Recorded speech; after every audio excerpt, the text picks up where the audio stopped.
30,000 টাকা হয়। বাইরে খাওয়া খাই এই ওই সবই তো আছে। 3 লাখ কম 1 মাসে খরচা।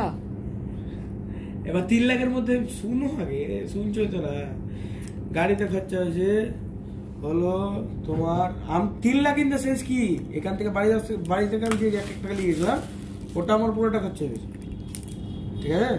আর ওইখানে কলকাতা গিয়ে যে 2 লাখ টাকা আমি পেয়েছিলাম, বাবা এটা আমি করে দিয়েছিল, ওখান থেকে 70,000 টাকা আছে। ওই 70,000 টাকা মানে কত টাকা খরচা হয়েছে? 1,30,000 জাগরে খরচা হলো। আর এই সেলটসে ওইখান থেকে 1 টাকা খরচা করে না, অনেক টাকা হয়েছে না, 2-5,000 টাকা খরচা হয়েছে, 70 টাকা বেশি আছে।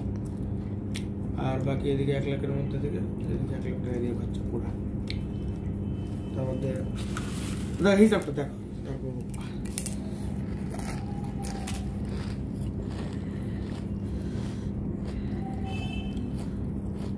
বাইকটার খরচা হলো মোটামুটি টায়ার আর অ্যালয় লাগিয়ে 25।